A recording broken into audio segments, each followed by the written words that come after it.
The race is tight, but the issues are clear. Republican incumbent Thom Tillis and challenger Cal Cunningham will square off on CBS 17 for their second debate. And that night is a week away. As Diane Bettineschi tells us, the need to protect North Carolina's Outer Banks is one of the environmental concerns that voters have as they choose their candidate.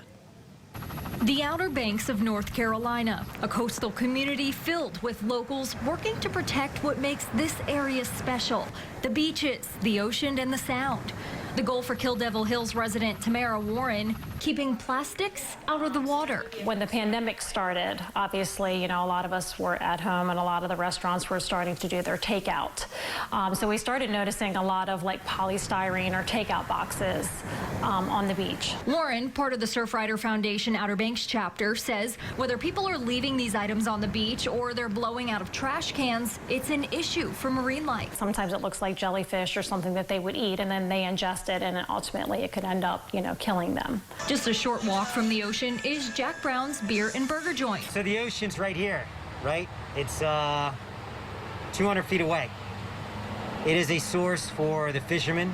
It's a source for, obviously, tourism. Owner Brent Hill says his business works to protect just that. We do not use styrofoam. We use all paper products for our to-go food. Hill also says because of COVID, many businesses suffered or are still suffering.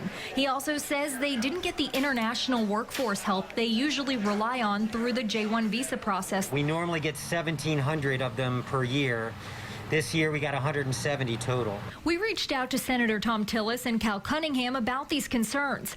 Cunningham responded by saying, in part, he would work to protect the coast by building partnerships with local businesses and communities to prevent pollution. For jobs, he wants to put resources in the hands of small businesses.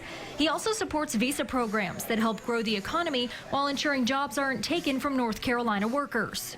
Senator Tillis's response read in part, he's been a supporter of conservation measures and policies aimed at keeping places like the Outer Banks pristine and preserved. He's sponsoring the Restaurants Act of 2020 to establish a fund to help restaurants deal with COVID impacts. Reporting in the Outer Banks, I'm Diane Bettineschi.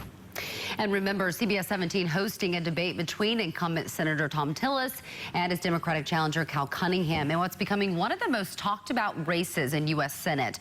Be sure to check out our live update here, our live debate rather, here on CBS 17 Tuesday, September 22nd.